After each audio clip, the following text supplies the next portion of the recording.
Hi, అందరికీ నమస్కారం.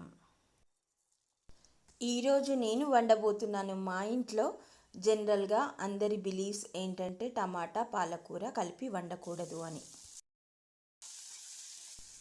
అయితే ఎక్కడో విన్నాను, kidney stones problems kidney problems ఉన్న వాళ్ళు మాత్రమే ఆ అడ్వైజ్ అని, లేదంటే మోడరేట్గా అలా అని చెప్పి ప్రాబ్లమ్స్ లేవని టూ మచ్గా కూడా తినాల్సిన పని లేదు, మోడరేట్గా తింటే పర్వాలేదు. ఇలా నాకు తెలిసినప్పటి నుంచి అప్పుడప్పుడు పాలకూర టమాటా కలిసినా పర్వాలేదు వండేస్తున్నాను.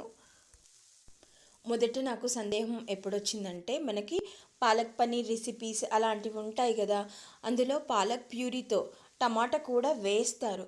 సో వద్దంటారు కదా, మరి ఇంతగా నార్త్ ఇండియన్స్ తిన్నప్పుడు మరి వాళ్ళకి ప్రాబ్లం అవ్వదా అని ఆలోచించాను. ఆ తర్వాత అలా అలా మొత్తానికైతే మనకు తెలియకుండానే అలాంటి రెసిపీస్ తింటూ ఉంటాం కదా, ఎప్పుడు ఇబ్బంది అవ్వలేదు కదా అని వచ్చిన ఆలోచన నుంచి కాస్త తెలుసుకునే ప్రయత్నం వరకు. అప్పటి నుంచి కాస్త భయాన్ని పక్కన పెట్టి ఏ 6 నెలలకో సంవత్సరానికో కానీ చెయ్యను. ఎప్పుడైనా చెయ్యాల్సి వస్తే హెసిటేట్ అవ్వను కూడా.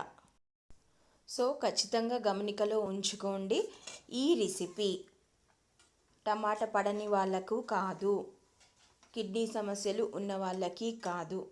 సో నార్మల్గా ఆరోగ్యంగా ఉన్న వాళ్ళకి అప్పుడప్పుడు తినొచ్చు అన్న ధైర్యంతో పోస్ట్ చేస్తున్నాను.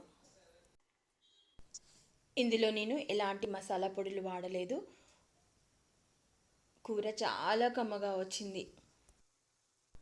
మేము ఈ కర్రీని ఈరోజు అన్నంతో తిన్నాము. మీరు కావాలంటే అన్నము లేదా చపాతీ. Thank you for watching. Okay, tata, bye bye.